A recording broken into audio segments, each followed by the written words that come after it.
Welcome back to the Remedial Film Class Podcast. I'm your host, Dan. And I'm Travis. And I'm George. George, do you have any idea why we watched Julius Caesar last week? You know what? I hadn't even thought about it. You just watched The Dark Knight for how many times have you seen that movie? Is this like your third time, 10th time? The Dark Knight? Probably the fourth or fifth time. So you watch for the fourth or fifth time, you're thinking, oh, this movie looks just like Heat. Oh, that clown mask is just like The Killing. And then you were like, what was that other movie we watched? I don't remember. I was watching it and I was like, at some point I'm gonna like get to the point where I start to think about that, and then I spilled my beer and I got pissed off and I never thought about it. Travis, do Yes. you know why we watched Julius Caesar last week? I'm assuming it has to do with the three main characters and their struggle to hold down the fort, basically. That's a start. In a world of chaos. Hold on. It was a triumvirate.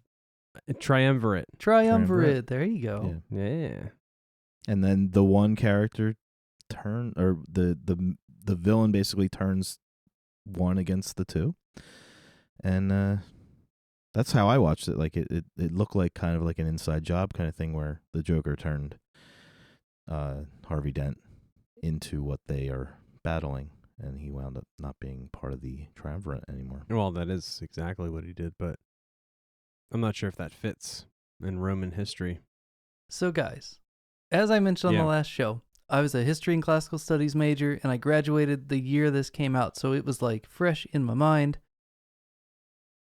Here's the thing with this movie. The Dark Knight from 2008 is not only sort of parallel to Julius Caesar, it is in many ways an adaptation of the story of the fall of Rome, but with like capes and a mask and a clown guy. Like, to a level of detail that nobody seems to have caught on to for some reason, so I'm telling you up front. It's an adaptation of the events that actually transpired at the fall of Rome, but with capes and masks and a clown guy. Now, before we get too far into the details of how they adapted the original story, the actual story, the history, not just Julius Caesar, but the actual Plutarchian, Suetonius, like, classic history. Yes, I'm excited to hear this. I want to point out a couple of breadcrumbs that they left for us in the movie. And I'm not talking about, like, oh, John Carpenter's 5-4 Time is kind of like the theme of that one movie directed by the same guy that did the scene where they have the girl in the same shirt get stabbed in the same arm, right? We're not doing forensic investigation at this point. They put it on a platter right in front of us, and it's there for the taking. Okay. What is it? So, right toward the beginning of the movie, you have this moment where Harvey Dent convinces Bruce Wayne that he is worth trusting. Right before Bruce is like, when you have a fundraiser with my friends, you're good for good. You know that scene? Right. Mm-hmm. They discuss Julius Caesar and dictatorship. Like, they're talking about Julius Caesar and dictatorship right there in front of you. But if you're not watching, or if you're not thinking, you're not going to catch on. Well, doesn't he kind of touch on the, when he says, you live long enough to become the villain line? That's basically an implication of Julius Caesar. Like, am I correct? Well, that's how they use it. I think so, yeah. That's like in the context of that discussion. Just to give you a quick breakdown from memory here without looking at the notes. Maggie Gyllenhaal, Rachel Dawes says something like, oh, but the last guy they made dictator was Caesar and he didn't give it back, you know? Mm-hmm. Not exactly historically accurate, I would argue. Now, some historians are going to say, well, he was officially a dictator during his reign over the Roman Republic. But the actual like process that they describe actually better describes the rise of Pompey the Great, who we talked about in the Julius Caesar episode. He predates Caesar by a little bit. His statue is where Caesar gets killed. Mm-hmm. The thing about Pompey the Great was, and we'll have to get in the history a little bit, his story follows that arc a little better. Now, before we get on to the actual history, I want to talk about one other breadcrumb. Now, how many times you've seen the movie might dictate how much of this you remember, but during the Great Interrogation Bush era torture scene with the Joker. Mhm. Batman's shaking Joker, bashing his head around. Finally, Joker tells him where the two people are. Mhm. Do you remember where he Cicero. says they are? Cicero. Yeah, the one's at 250 52nd Street, and the other one's at Avenue X and Cicero. And when I, in the movie theater, the first time watching this movie, after I've seen the three of them on the roof, secretly running Gotham, which to the nerd in me was like, that's kind of a triumvirate. That's pretty cool. Then we have the speech about Caesar. I'm like, oh shit, these guys are onto it. When they dropped Avenue X and Cicero, my little nerdy ass jumped out of the seat the first time, like, oh my God, we're doing ancient Rome. And nobody got it but me. And so now you all get it. And welcome. And welcome. He's trying to justify the pay, how much he paid for that class. I have been waiting for and he wants to- nearly he wants- 14 years to talk about this in detail. So thank you, and I'm sorry in advance. I'm just kidding. I'm not gonna make it too boring, I hope. But stick with me, because the parallels in this movie run really well, with a couple of, adapted for the sake of the movie bits. But so guys, before the time of Caesar, before the final kind of collapse of the Roman Republic, Mhm. one of the defining characteristics of Roman life was street violence, especially street violence as related to gangs. Like literal roving gangs of like gladiators and tough guys under the control of minor politicians fighting it out for control of the streets of Rome. Okay. This movie opens with the robbers, the guy with the dog and his crew, Scarecrow and his crew, a gang of fake Batmen, Gamble and his guys, and then even Lowe has his own like henchmen. So Mhm. the scenario, the beginning of this movie, is very much the same as Rome right before all the shit went down. and, Yep. And me, who went to art school, is just looking at it going, "Oh wow, that's the Sons of Batman from the Frank Miller comic." Yeah. It's I mean, like yeah. in anything else other than that, and now there's the fall of Rome beginning in that parking garage. Well, it's an interesting way to begin the movie, right? And even those dogs, right? The Rottweiler is actually a dog that is descended from the herding dogs used in ancient Rome, and even by the military. And so you'll see them in art with Roman emperors in the art of the time. In the time of Rome, when they had their problem with street violence and gangs in Rome, the way that they were able to put it down was to make Pompey, already great. I don't know if he was Pompey the Great yet. Maybe this is contributing to that. They made him sole consul. Now, what that means is usually they have two consuls. They're like presidents, kind of. But for his sake, in 52 BC, they make Pompey the sole consul. To do that, they had to break a bunch of their norms. Like they're basically illegally making him consul to allow him to militarily occupy the city under martial law and crush these gangs, which are, making life in Rome hell, and they need to break the rules a little bit to clean things up. What could you do with 18 months of clean streets? Hmm. Oh my gosh. So Pompey, who, by the way, you talk about making your own luck as Two-Face, or as Harvey Dent, excuse me.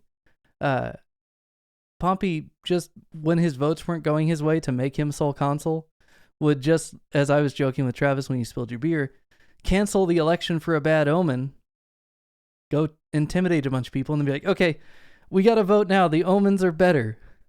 Oh, I'm the consul now. Awesome, thanks. Let me get my army in here. We'll clean this street up. Yeah. Interesting, right? So in the way that they present the Roman kind of parallel story, right? I can't say that they're doing the Roman Republic because this is about Gotham, right? And somebody's going to point out, well, it's not actually about Rome. It's about Gotham, and it's a made-up city. I'm like, okay, yeah. But you know what I mean. As they parallel the story to tell a Batman story, you deal with Batman as essentially the Caesar figure in this original triumvirate. Now, one of my favorite scenes at the beginning of the movie is when Batman's all beat up. He's sewing up his arm, and Alfred's like, I'm going to bloody tell you, And the thing that sticks out to me in that scene is that Bruce Wayne says to Alfred, Batman has no limits. He's speaking in the third person. Have we ever heard Bruce Wayne speak in the third person as Batman? I can't remember. I can't I don't either. think so. But you know who's spoken the third person a whole lot in his writings about himself and how great he was? Caesar. Caesar. I don't know. And I The think Rock. I think that might be a little bit different because Bruce Wayne Is a talking. duality, right? Bruce Wayne is talking when he refers to Batman. Now, Batman one has thing the that one you that's- probably don't know, George, because you didn't watch the show as much as you should have as a kid. Okay. There is an episode of Batman the Animated Series where the Mad Hatter, who is a bad guy who uses like a mind control hat to like control your perception of reality, Mm-hmm. puts Batman under into basically Mhm. a virtual reality dream. And Bruce, Batman, is working his way through all this stuff. He gets out. Spoiler alert, he doesn't die. He survives the episode and defeats the bad guy. Oh, thank goodness. And Good Robin, because there's like 4 more seasons. and it's either Robin or Commissioner Gordon. I think it's got to be Robin. Maybe Alfred. Sorry, I didn't check the episode. Somebody is talking to Batman at the end of the episode. They're like, how did you know it was a false reality? And he said, I kept calling myself Bruce. And the guy goes, wait, what do you call yourself? And he just looks at him. And you realize that Batman, in his own mind, doesn't say, hey, Bruce, you really got to change these socks. He He says, calls himself Batman. hey, Batman. So there is more water to that than just this movie, but, you know, if that's the one Well, I think hang up it's you also a have with play on- this. Isn't that more of a play on his? I'm not crapping on your theory here, but that character and most characters in Batman are dualities. Like they're split personalities, and they do refer to themselves in the third person a lot. Well, and then- you could argue that he's describing the idea of Batman separate from himself. Right. And at the end of Batman Begins, remember, this is your mask. Right. The speech from Katie Holmes's Rachel Dawes about how his Bruce Wayne is his disguise, but Batman is really him. So Right. there's a lot going on there, but I found it funny that right at the beginning of the thing, he does refer to himself in the third person, which if I was saying that he was the Crassus of this triumvirate, it would actually work against me. But I'm saying Right. he's the Caesar, so it tracks, albeit tentatively. Okay. I feel like I'm watching Pulp Fiction. I'm the shepherd. Or no, what does he say about in that speech when he's talking to Oh, when he Yeah. gives his whole he's biblical speech? He's quoting the Bible. yeah. Yeah. I love that when he's referring himself, and I'm the righteous, or the gun is the shepherd, and I'm just like, wait, what? No, he's the evil man. He's the evil. Yeah, He's the evil man. I'm trying hard, and I'm trying Ringo, real hard. real hard. That's Batman. Batman is Sam Jackson. I wish. Yeah. That'd be great. If we have to have a second old Batman, he's my vote. Well, we get Nick Fury, but you don't like that. I He's mean, kinda that's bad. fine. I like Captain America. That was a good one. Captain America 2 is pretty good. So Dent and Gordon are the other two pieces of the triumvirate, along with Batman as Caesar in this case. Now, Pompey and Crassus, who Gordon would be your Crassus in this scenario, had tension before either of them had direct tension with Caesar. Crassus and Pompey had some direct tension over control of Rome. Basically, the city wasn't big enough for the two of them, and Caesar was already out of the city. So it was like kind of a showdown between the two as to who actually got to be the sole consul and who had to be the boss. I would point to you to that discussion of Dent's old nickname and, oh, I wouldn't know anything about that. You know, that whole line Mhm. when they first get together, that even before they're kind of all working together toward a goal, there is a tension there, right? We're not all three, or not even two of them are really on the same team. They're all working together for a common goal, but with some tension between them. A lot of baggage. Now, at the dinner, there's a part where Bruce is talking about his concerns for Gotham, and Harvey's like, is your house even in city limits, Bruce? And there's all this, like, you know, kind of, Bruce, you may have an interest in Gotham, but you really exist outside of our main city right now, kind of feeling. Caesar at this time is in Gaul. He's not in Rome. And so you have that same kind of tension where it's like, yeah, there's three of us doing this, but like, you're not even here, bro. Like, what do you care about Rome when you're out there conquering all of France and Switzerland? And so an interesting kind of piece of like two very immediate to the action, one kind of separate. Okay. Now they get through the whole speech and they say, who appointed the Batman? right? And, you know, this is where we get the Rachel Dawes, like, well, the last dictator full disclosure, we'll talk about this as we get into the actual movie stuff. I don't like Maggie Gyllenhaal's performance in this movie until she's strapped to a chair and about to explode. Up until that point, Katie Holmes would have done a better job. Yeah, I agree. On the chair, I don't know that Katie Holmes could do Holmes. that scene. Like, Maggie's, I don't know her. Maggie Gyllenhaal's performance in that bomb room is so good that it's like all worth it. But the whole, Harvey, you're the district attorney of Gotham. If they're not trying to kill you, you're not doing your job right. Like, Yeah.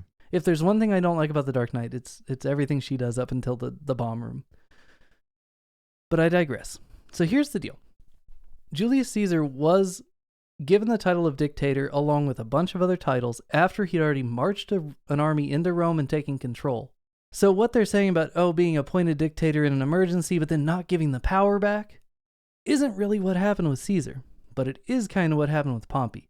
So if we're breaking technicality lines here, like Pompey was actually sort of legally, semi-legally made consul, given the power to move martial law into Rome to crack down on these gangs. Now that order, the Senatus Consultum Ultimum, the final order of the Senate, is the thing that really sets the whole mess into motion, because it's under that act that we get martial law, which is an Eureka crackdown, right? We're stretching the limits of our legal ability to just make a convenient, quick solution that will kind of kick down the road and hope those 18 months give the mayor a good opportunity to do something, because all these guys have an interesting opportunity to fight these charges, right? But in the short term, it's a solution to our gang problem, and it'll look really good on TV, Mr. Mayor. I'm sure nothing could go wrong. Right. Now, last week when I was giving you your quick briefing on what to be looking for when you watch this movie, but I didn't tell you that. I was just hoping it would live in your mind. Do you guys remember Julia, the daughter of Caesar? Mm-hmm. And the importance of her relationship kind of bridging this tension between Caesar and Pompey? Yes. The thing that brought Pompey and Caesar into direct conflict was the loss of Julia in childbirth. Yes. And in this movie, the thing that brings the two of them into direct conflict is the death of Rachel Dawes. Yes. Rachel, who, at that dinner, when Bruce is like, okay, Harvey Dent, I can trust you, there's a moment where they intentionally show, like, Harvey and Rachel's hands, romantically rubbing each other, and Bruce looks at him, and he's just like, you know what, I'm okay with this, because this guy's going to be our white knight, right? Like, there's a very intentional, like, Bruce is allowing whatever this is between Rachel and Harvey to go without his continued interference. He's endorsing it. That's your Julia moment. Yep. And then her death, unfortunately, is the other Julia moment. Mm-hmm. Are you with me so far? I am. Sure. And it's not crazy. Like, this isn't, I'm not saying that I've ever pulled stuff out of my butt to make a good theory. But, there's a lot of shoe leather involved in getting from some of those Italian movies to some of our movies. So everything I've told you so far predates the actual events of the Julius Caesar play. So that's why it's not a perfect parallel, but that's the best adaptation in American film that we could go to bring in some of these elements. So I don't regret it. Plus Brando. You had to see Brando. But there's a lot more in Dark Knight that, again, you remember we talked about in the Caesar episode, that at the time this play was written, in the 17th century, people are more aware of the Roman Republic stuff because it's just pop culture for them. And so because we've lost it, now when they take a movie like this and they build a Batman movie out of the ancient Rome stuff, people aren't catching on to it as much. And it's we've had a lot happen since then, so I guess it's okay. It's just kind of a bummer because this is, a big chunk of the foundations of American history are based on the Roman Republic, and we were just all most American history classes get up to the beginning of the Civil War, and then the semester ends, and we never do learn what happens in the Gilded Age. The 20s, nothing happens in the 20s, and then that crash out. It's a shame.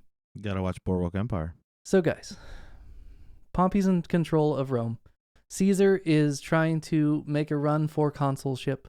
It's kind of like the big icing on the cake, right? You have a lot of money, you take a big army, you conquer a whole chunk of enemy territory, and you come back, and then you expect, if you're Caesar, to walk into a consulship, walk into leadership in Rome. Now, to do the conquering that he did, and to pass laws that Caesar did before he left Rome, to kind of build public favor, right? To play to the people of Rome, he passed some laws that were kind of not allowed under Roman tradition. Basically, he broke a bunch of laws, but he had immunity because he was a governor of Gaul, so he couldn't be prosecuted. And if he was a consul, he would have immunity from prosecution. And then he could retroactively fix all that stuff, and he'd never have to worry about actually having to, face consequences for these illegal actions he took. But because of Pompey's control of Rome and some logistical legislative moves that Pompey made, there was a gap in between when Caesar's immunity ran out and when he could be consul. And so you get this huge struggle where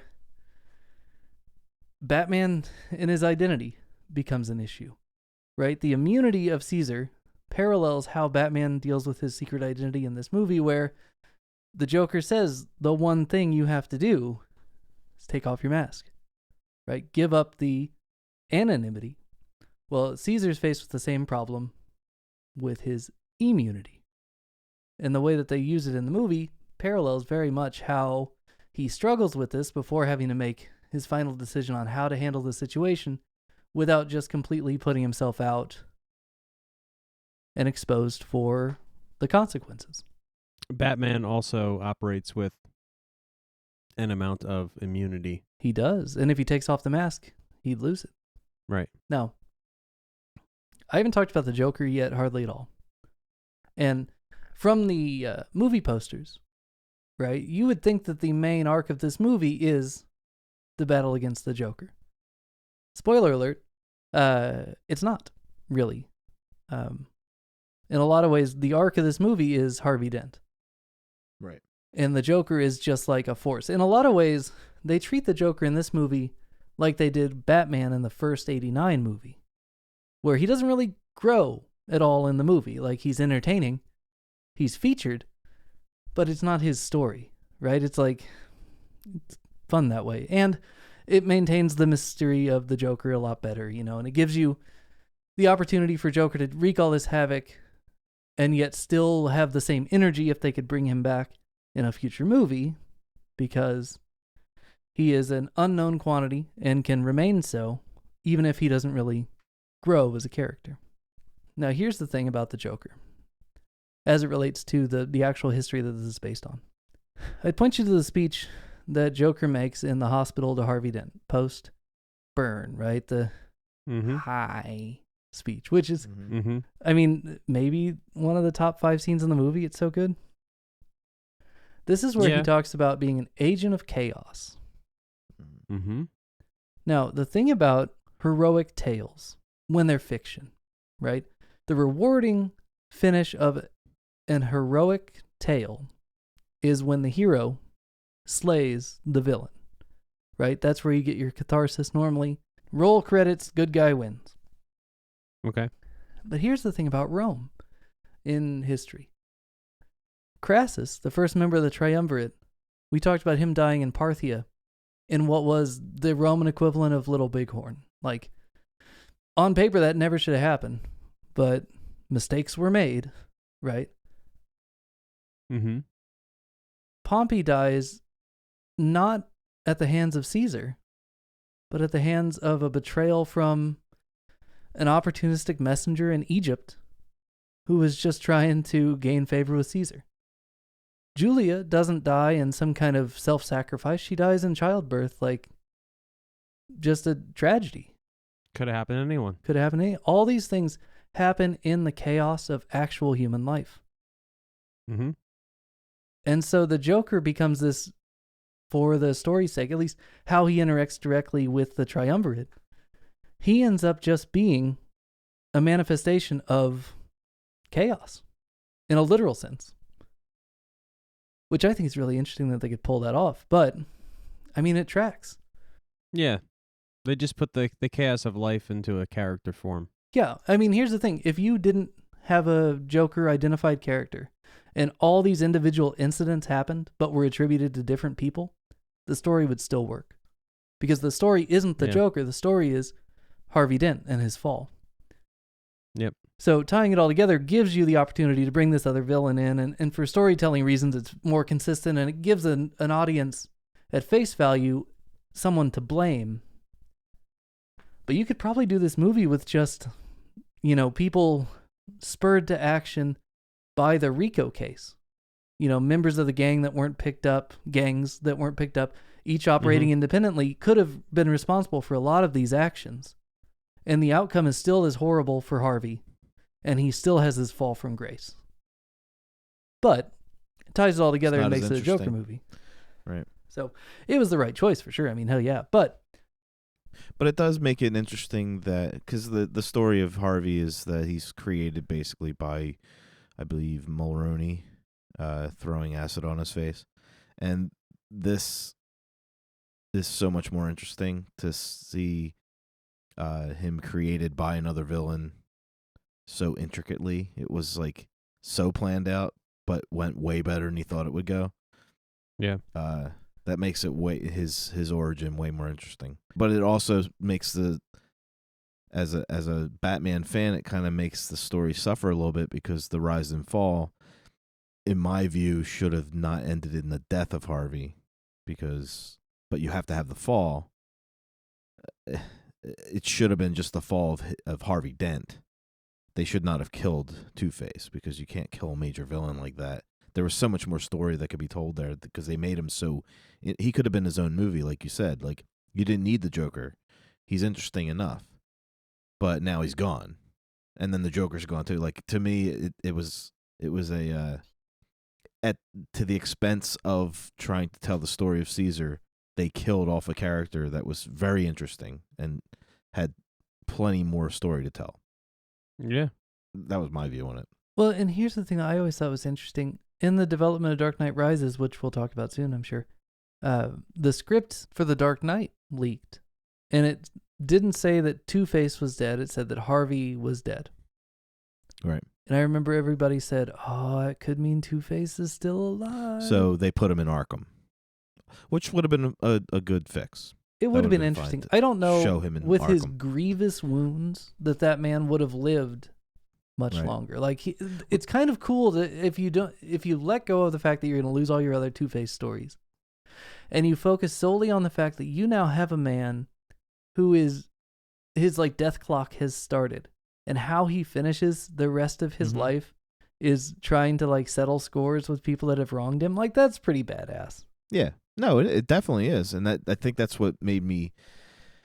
I mean, we'll talk about, because we always do the fix at the end. Like, that was always one of my big issues with this movie, was they tried to put so much in the one movie, then Heath Ledger dies, and now they don't have that stuff to put in the next movie, so now they're grasping at straws, and they're scrambling to get a solid story. I know that they wanted to, I don't know if they wanted to bring the whole what they went with, or if it was going to be a continuation. But I always thought that the beginning of Rises could have been the end with Ledger and Batman in Arkham having the conversation, and then show Harvey, we don't know where he is. And then you start the next movie off with Harvey settling those scores. But that would have only worked if they didn't completely destroy the side of his face to where he would have died of some kind of... Yeah, he sepsis. would have been like septic right away. Yeah. Exactly. But like, I looked at that as they should have had him heal more, and then he would have had... It shouldn't have been a total burn off to the bone. It should have been like mangled, but healed. Kind of like I don't want to say... Made a like hell of an Freddy impression Krueger, though, right? Like, It definitely did, but it made him... Like you said, you knew his death clock was going. Like, he wasn't going to survive those injuries. now, to have your eye exposed like that. I'm glad you brought that up, because we're going to cover that before my little spiel is over here. So Okay. remember we talked about that. Now, in the Batman story so far, we have not killed any of the Triumvirate. But in the actual story, the first one to die is Crassus in Parthia. Now, the first one to die in the Triumvirate here is Gordon. He's your Crassus.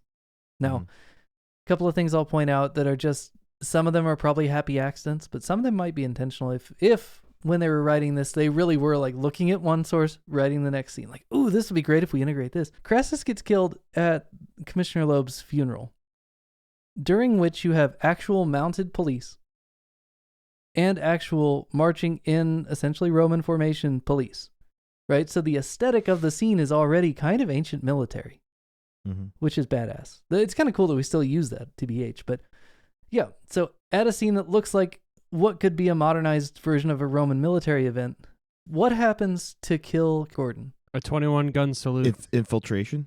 Heath Ledger infiltrates, turns, and shoots him from a direction that he doesn't expect, right?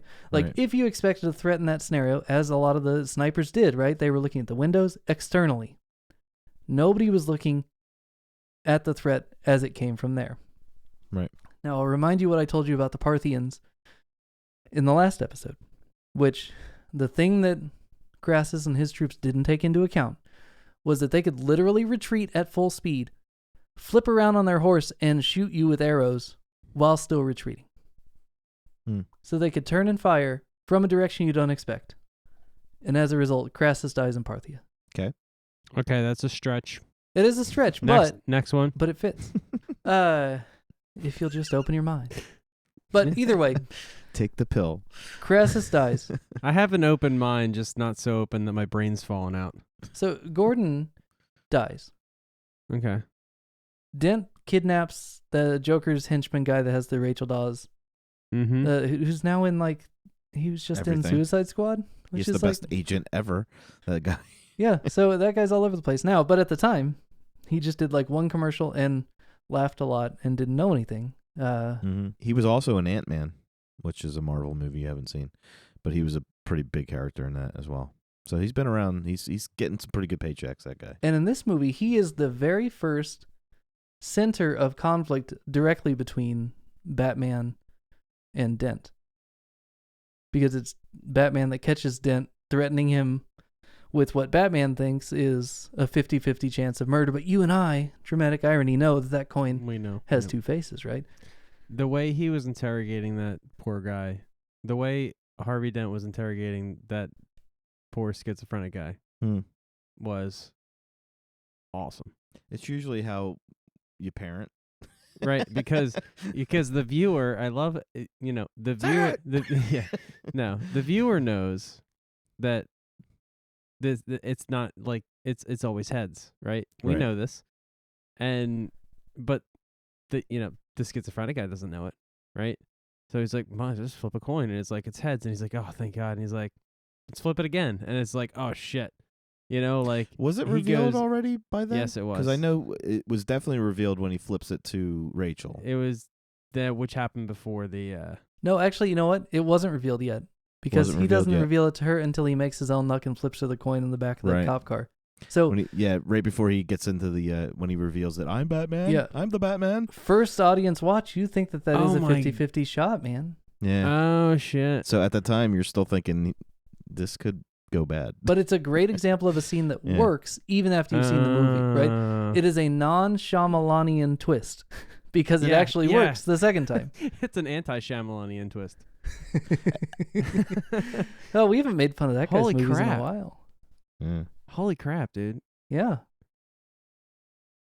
It's good. Well, the Gordon thing was kind of a Shyamalanian thing as well. Well, he's not back yet in our tale, but yeah, you're right. You're right. Exactly. Big twist.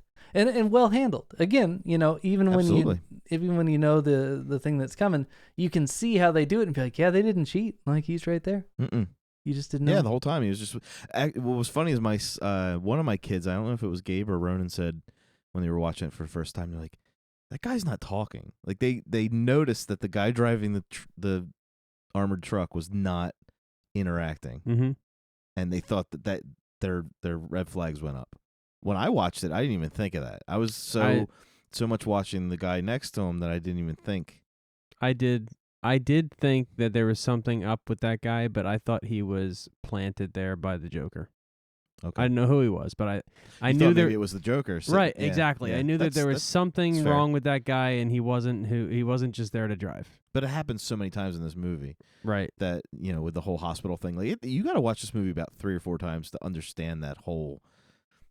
We'll get to that, but that whole thing with the hospital and the cops and who has a family member in the hospital. There was quite a few things like that were handled. You got to be pretty on top of things. You really got to be watching this movie to Yeah. to get what's going on, and if you're really really paying attention and you're picking up all of these details, the movie is really really good. If you're not paying such great attention and that cop's family in the hospital thing goes over your head, it's still good. Still good, yeah. It's still fine. You just missed a little thing. It's fine. The movie still is fine. Where it becomes a problem is you might sit there and go, why are they trying to kill this guy? If you're not picking up on the whole, like, Right. because the cop, he's like, when he says to the cop, we keep jumping ahead, but when he says to him, who says to who? When Gordon says to the cop that's with them in the car, and he's got the gun right next to the. Yeah, he says he says you're. He confirms dad's in the hospital. confirms his last name, right? Yeah, and he says and he says he's gonna need his gun, and he's says, like, "Is this because my dad's in the hospital?" It's his wife, but yes, or his wife, and he's like, "Yeah, that's why." Yeah, like that and kind of stuff is so complex. Yeah, but really well acted too. I mean, geez Yes. Louise. Yep. So good. But the schizophrenic, why I brought it up was the schizophrenic scene was the same way, where he's in the back of the ambulance and he's just showing signs of being insane. But then when he's flipping the coin in the alleyway underneath the bridge. When you say he's showing signs, you mean Dent is showing signs? No, he's showing signs of losing it. But I mean, the schizophrenic, Dent is. But the schizophrenic is. You keep saying he, and I don't know who you're referring to.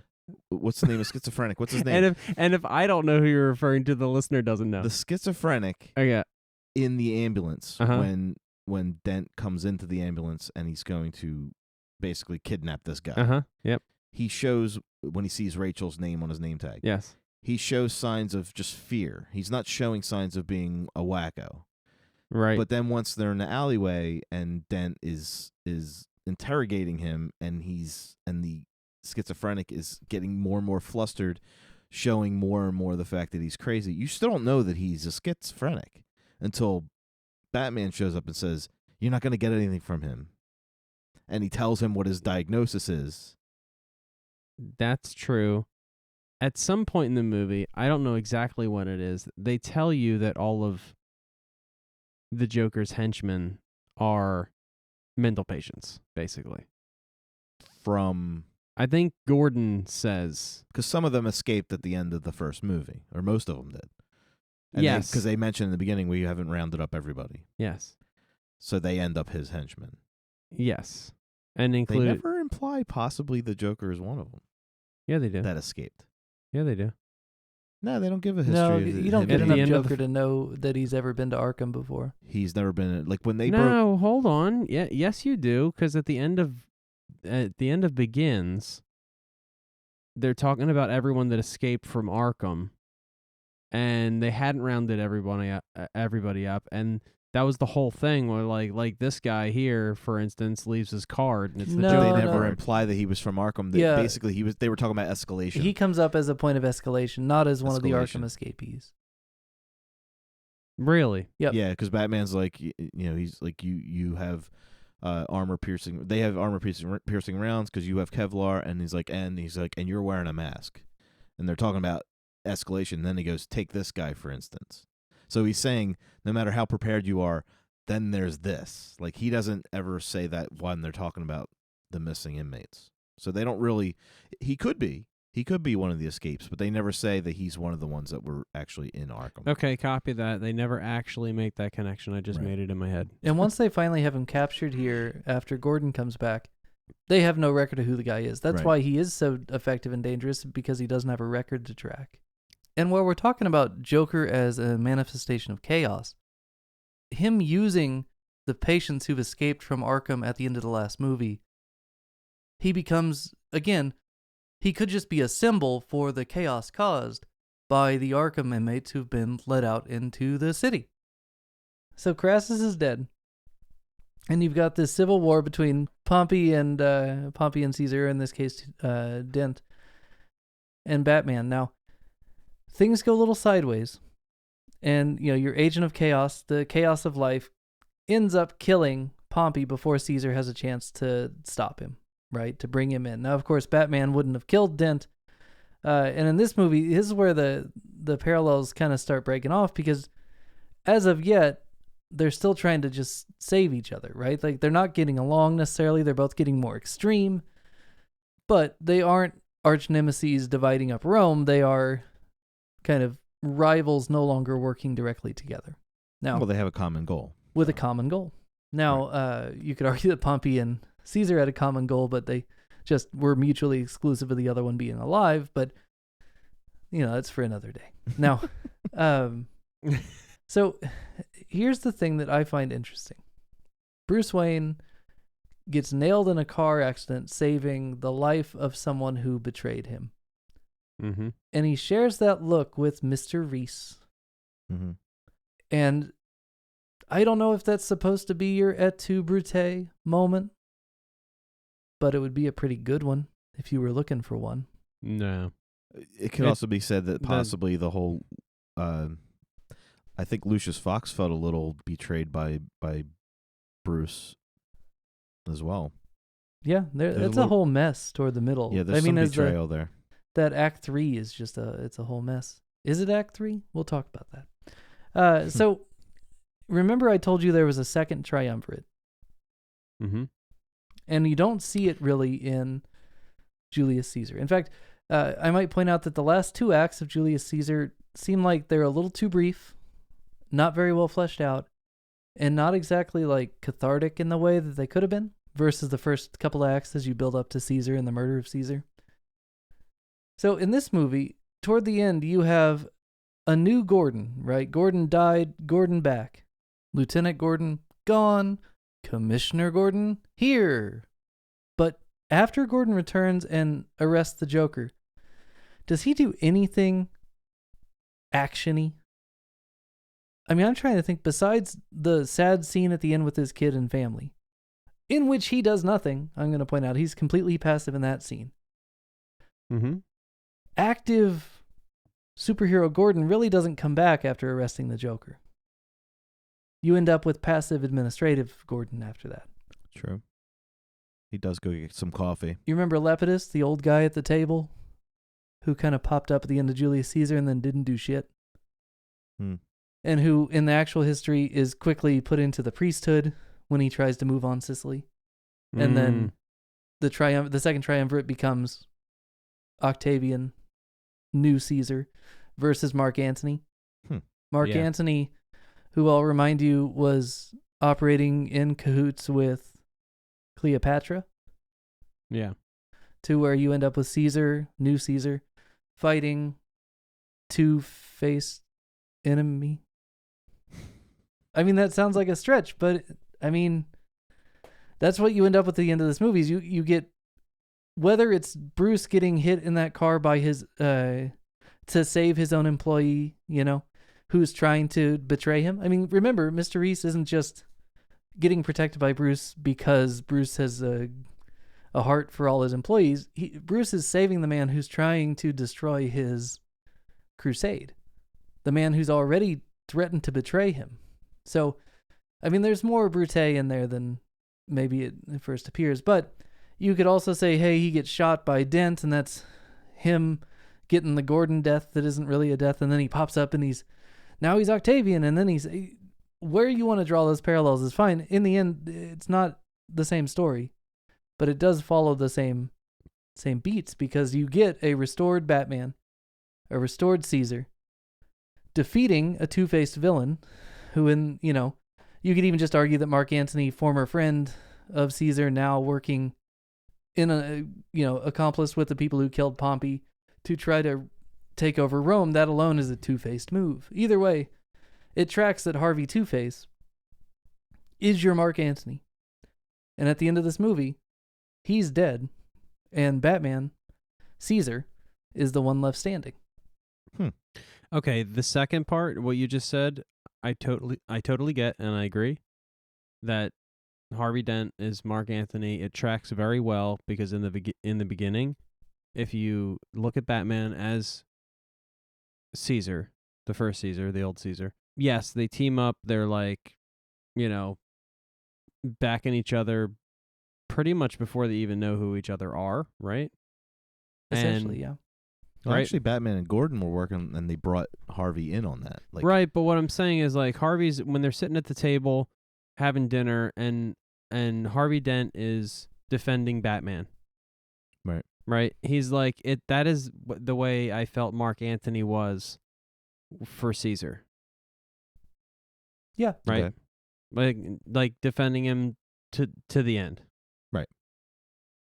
And also in the movie Julius Caesar, they did make a point to say that he doesn't really have, like, he's just a limb of Caesar. It's not like he's going to be any kind of threat after Caesar's gone. Right? Right. Unlike And- Octavian, who they didn't even know was going to be. I mean, remember in the Roman history, the Roman Senate and them, the conspirators, had no idea that in his will, Caesar was adopting, upon his death, Octavian as his son, who would eventually become Augustus Caesar. So that's like a plot twist for the conspirators who could never have known. Oh, by the way, we not only have to worry about Mark Antony, now we have to worry about this guy who's already a good operator and ambitious enough to think he can be the next Caesar. Hmm. And remember, at the end of Julius Caesar, what Mark Antony does is he follows conspirators and murders the traitors. And in this movie, Two-Face has his whole campaign flipping coins and shooting motherfuckers because they betrayed him and Rachel. No, dude, Harvey Dent being Mark Antony. Mark Antony it tracks beautifully. I like that.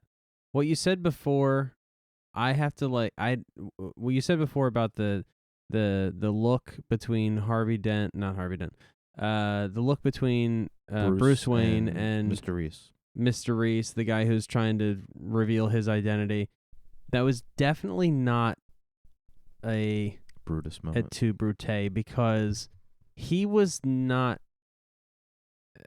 Mr. Reese was not close enough to Bruce for that to be the case. But it's the only substantial, like, physical damage that you see Batman or Bruce take that can parallel his death to get you from one Caesar to the next. And you need to get to that second Caesar so that you can have this cathartic moment at the end where... Well, maybe his death is when Rachel dies, because he has that collapse moment where he's holding his cowl and Alfred's talking to him, and he's just like, she would have waited for me. Like he was basically giving up on Batman. He was basically killing Batman. Mm-hmm. That's an Sitting interesting point. I mean, slouched you've in got that that whole chair. scene where he stands and, looks solemnly in the flaming wreckage of what was Rachel. In that emptiness, I mean, you could track that with his news that Pompey's been killed. Because it's like, this opportunity for closure is gone. My victory over Rome is great, but like it's empty because I didn't actually beat anybody. All I did was cross the river with my troops. Like, it's a complicated moment, and it works better in this movie the way they did it. I mean, you couldn't argue with what they did. Right, but I agree with George that the Mr. Reese is not connected enough to have that backstabbing moment. Like if it was Lucius, yes. Yes. If it was Alfred, yes. Absolutely. And he kind of backstabbed Bruce too by burning the letter, and not but it's really. not. It's not. Bruce. To me, the one who backstabbed him was the Joker by giving him the wrong coordinates because he knew he would go get Rachel. Right. Actually, no. Well, but it was 250 52nd Street. He should have heard that 50-50 and been like, this is probably a trick.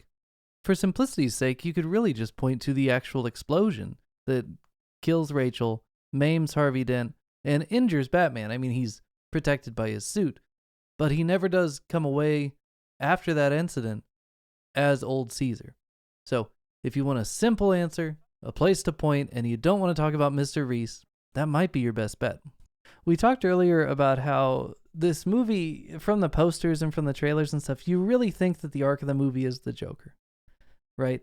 And it turns out, no, it's a Harvey Dent movie more than it is a Joker movie. Mm-hmm. It just heavily features the Joker. He just needed a little push. Here's the thing about this movie Yeah. that I think blows me away to this day that they pulled this off. But when you're watching The Dark Knight for the first time, especially as a person who didn't watch all the trailers to see the hints that you might get a Two-Face, right?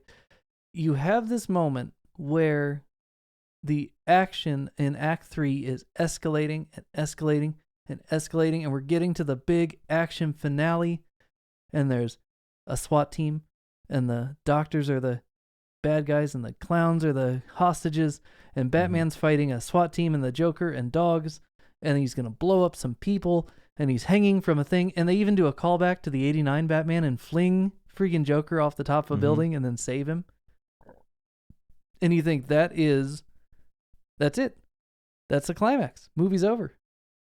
Right. No. But no. And then what do you get after that? You get literal falling action, which is the technical term for Act 4 of a 5-act play, where you have this kind of hurried but not climactic, right? Like nothing that happens after that Joker fight ever reaches that height again in terms of like action set piece. You just have this like intimate murder and kind of repercussions of what we've already seen working its way down in energy level until the last kill of this movie is a man literally falling to his death. Right. And then what do you finish with? The run. An actual denouement. The actual finish of a 5-act play with the final bit about, the silent protector, the Dark Knight. Right. It's even poetic. Like if you want to, it's not an iambic pentameter, I don't think. I never did check, honestly. But, you have a... Pentameter? You mean a pentameter? A pentameter. Pentameter. You got them Pentameter. pentameters? I like them pentameters. I like them quadrometers better. Sorry, call back. Quadrometers. But now that you're a listener, you know what I'm talking about. Quadrometers have better kilograms. Kilograms. Kilograms is good. Yeah. I like Teddy Grams more. So I'm a dad. Kilograms. They make me look lighter on the scale. Hey, this is Dan in Post. So, on a whim here while editing, I did analyze the last speech from Gordon. Because, it's already poetic, but is it iambic pentameter? Actually, it's pretty close. If you wanted to break it down into your softs and hards, because he's the hero Gotham deserves, but not the one it needs right now, so we'll hunt him because he can take it. It doesn't quite finish. But yeah, they definitely elevate the dialogue a bit. It's not quite iambic pentameter, but it certainly is, going for a thing on the level of great dramatic prose. Close enough, maybe. I don't look at the fourth act of this as, if you want to go the action route, it's not as climactic as the ending of this movie. And it gets progressively less climactic, right? Like, but as an actor who loves actors, that fourth act, which quickly becomes the fifth act, that's some tense shit. It's action, verbal action. It's 100% warranted. Yeah. But Like, as an audience, it feels like a bonus movie. If you're used to a 3-act structure, which we all are and we don't know it, not everybody realizes that they expect their movie to be 3 acts. Right. If you walk into The Dark Knight blind, the movie's over. Oh, it's not over? Oh, there's extra movie here. Oh, this is good. You've got my attention. And then the fact that it spirals down from giant action set piece to a car crash to a lady getting threatened in a alleyway down to a family being threatened. Every set piece gets smaller and more intimate. Yeah. And then a dude falls and that's it. And it's just oh man, we're bringing it down for the smooth finish. But if you needed more evidence that they knew what they were doing, besides the fact that they give you a Caesar speech and they talk about Cicero in the same movie, right. This is a 5-act play with a denouement. I like saying that word. A denouement. I got a denouement at the end of this movie. It's obvious. It's awesome. It's all there. It's awesome. This whole discussion deserves to be in a film class. You mean like a in- remedial one? No, but I mean like. Well, yeah, that was the joke. But I'm just saying, like, George is right. This No, is it's like something not that a remedial one, actually. this is something that should be shared in a film class on like this, because I've never heard this ever even brought up. It's And nowhere I watch online. a lot of reaction movies or videos. I watch a lot of Easter egg videos. I watch a lot of like Eric Voss and like all these people that like do that for that's their living, is to sit there and just find cool shit and point it out. And I've never seen this parallel mentioned. So it's something that should get out there. But it's sure as Hopefully. hell there. It's definitely in there. Well, thank you for coming on that journey, guys. I'm glad that it. I mean, here's the thing. I knew it was there, and I was confident. I wasn't too worried. But it is good to hear when I've had a chance to actually go through it all with you guys, that you two non-history majors are like, oh yeah, no, that's there. Okay. Phew. Well, you gave us enough history, and I, with my new AirPods, listened to it twice, once live and then once later. And so yeah, it was like pretty fresh, and you did a good job of, Laying keeping it out? keeping all the characters straight in the storylines and lining them up, and yeah, it was pretty good. I only called bullshit like twice, so It's not bad. yeah, it's solid. It's not bad. I'll take it. But you should go back and watch those two scenes. Maybe if we make this into 2 episodes, Yeah. maybe between episodes, you could go real quick, pull up that funeral scene and see how he does like a straight turn to fire backwards, and then go back and look at the look between Bruce and Mr. Reese, and see that Mr. Reese I know that look is he's there. giving him a look like, oh, I yeah. am so sorry that I betrayed you, which is the feeling that Brutus gets after he kills Caesar, right? The whole thing where he's like, in the Shakespearean play, he's imagining Caesar's there at his camp, right?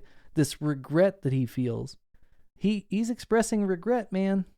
Like he didn't kill him though. I'm buying that, except for the fact that he didn't really kill him. He didn't really kill him. He didn't even maim him. Like, he didn't hurt his legacy. He didn't like Ra's al Ghul did way more to Bruce Wayne Batman in the first one than Mr. Reese did. So it's Scarecrow like, did more to Batman in the first one than anybody in this movie but did. I mean his reputation. Like, Oh, I he see burned what his house down. Yeah, that's Like, true. He did burn his house He did a down. shit ton of things to Bruce Wayne that the Scarecrow did not do. Like, he basically ruined his. I just meant normal physically when he lit him on fire and threw him out a Right. window. Yeah, physically, yeah. Because really, I mean, But- aside from getting shot once and kicked with a knife boot from the Joker, which did no damage, even though we were told he couldn't take knife. We have I stuff to don't talk about know. with this movie, guys. We have a lot to talk He about. did enough. There's so much nuance in this character. Like, when he says to him, "I really thought you were Harvey." I'm talking about physical damage. I'm talking about Right, the fact but- that in this movie, Batman Well, doesn't ever get mental hurt. So it's and hard to emotional track is the moment physical. that he dies, unless you do start to branch out to is him holding his cowl in the chair. Is that the moment that Her he's- dying is the Joker doing the physical damage to Bruce Wayne Batman that you're talking about. Like, he tore his heart out by killing her. Yeah, and he does mention And in the interrogation scene that, oh, I really thought you does Yeah. Harvey know about you and his little girl? His main squirrel, yeah, his squeeze. His main squeeze. But it's like that's kind of not thought about until we're having this conversation. Like, yeah, the Joker really didn't do much physically to him. Yeah, the knife in the boot, and a couple things in the rooftop. But yeah, but he was more a mindfuck. He mentally just destroyed him. As the world does to people, right? Right. The chaos of the outside world is a dangerous, horrifying thing. What would you say the significance is of Bruce bringing the coin back to Mark Antony? Like, does that symbolize There the is passing so of much something? going on in that scene. Because even the Gordon and Harvey scene in the hospital is just heart-wrenching. Yeah, it's interesting that both Gordon and Batman both come to the hospital, right? Like there's and Joker too, right? Mhm. Like he's being visited. It's almost like an Ebenezer Scrooge kind Yeah. of thing. Yeah, I was gonna say it's like the Christmas Carol. Christmas Carol. A little bit. That's weird. That's weird. But I mean, I guess that's one way to play it. I mean, you should also note that there is a table in the room. I mean, it's literally a meeting at a table between the members of the Second Triumvirate, which you have in Shakespeare. It just so happens it doesn't happen simultaneously as it does in the play. And Joker being there is that element of chaos still remaining in their lives. I don't know, man. Like, he gives him back the coin, and is he giving him back... Like, is that the sign of... Would it be like giving Batman back his mask? Like, here you go. Here's your deal. Here's your gimmick. You know? Here's your humanity. Come back, dude. Here it is. This, because he does remain fair. Like, that's like a great line. When the Joker says to him, you know, the good thing about chaos is it's fair. And he's playing off the fact that Harvey is fair. Like, that's... Even though he's psychotic, he still is fair. Yeah, and the only Leaves it to what chance. gets up his butt the worst is when things aren't fair. Right. At least when he's Two-Face. That shot of him holding up the coin and then turning it around to reveal the damaged side is just like... That's... You don't get that in comic book movies. Like, that is so good and so awful. And there's a lot of it in this movie. There's a reason it's the best one. Yeah. Like when you brought it up earlier when Joker walks in and he's like, hi. Oh, it's so like, good. It's so loaded. Yeah. Like, ooh. Ooh. Wow. Like, so much better than if what I had a wanted. collar, I'd be pulling it right now going, ooh. Yeah. Right? Yeah. Like, but his high is like, man, my plan worked so good. Yeah. It's not a plan, though. He's Hi. not a schemer. Or is Right, he? I'm not a schemer. We'll have to talk about that. Gordon's Guys, got plans. Let's wrap it up here, and let's come back next week, and let's talk more about The Dark Knight, because we just talked about the entire movie, and we didn't even touch on most of the movie. So let's do it again. What do you say? Yes, please. There's so much more to say, yes. I'm cool. Thank you for joining us on the Remedial Film Class podcast. As always, you can find us at facebook.com/remedialfilmpod. You can email us, remedialfilmpod@gmail.com, and you can find us on Twitter and Instagram @remedialfilmpod. We'll see you back next week, same Dark Knight time, same Dark Knight channel, I guess, to discuss more of the goings-on of the film The Dark Knight, and we'll tie in the killing and the heat references from earlier episodes, and of course go over all the stuff we haven't talked about, which honestly is a lot of the movie. So we'll see you back here then. All right, so George doesn't listen to the show. George doesn't. I can't argue with. George doesn't listen to That's the not show. true. Oh, what? You listened? Oh. That's not true. All right. I was so excited to do this episode that I bought myself a pair of AirPods Wow. and an unlimited data plan. Hmm. And I listened to like 3 hours of us Oh, wow. today Wow. Nice. in preparation to watch this movie when I got home. Nice. That's it. And then Yeah. you spilled And the I'm beer. going to continue Nice. to listen to our show. Sweet. Tell your friends. We got one. if not for anything else, but to remember what was said. Yeah, callbacks are always Because- fun. Y'all keep ragging on me for like, oh, we just said this last week, and I'm Right. like, well, maybe I should listen to that episode and be prepared for that this week. No, you know how like, you know how I can't remember anyone who I've ever seen in a movie, Oh, yeah. No, I'm well Dude. aware. dude. I had a dream. You and Marlon Brando. No, Oh. no, You and Dix Handley. yes, Oh, no. yes. Oh boy. I ran into Dix Handley Right. in person. He wasn't doing the tuck dance from Silence of the Lambs, was he? I don't know Okay. what he was doing, but I was like, oh my God, that's the guy. That's the actor. That's Dix Handley. Oh my gosh, I got to go say hi. And I like introduce myself and I tell him the whole story about how I can never remember any actors. And you're in the movies all these movies that we're watching, this movie and that movie and this movie and that movie. and blah, blah, blah. And oh my gosh, Dan is going to be so proud that I saw Dix Hanley in person and I said hi and I knew who he was. And then I woke up because it was just a dream. Wow. I mean, That happened. we're affecting you, and I don't feel bad about it. The curriculum's working, Travis. It's working.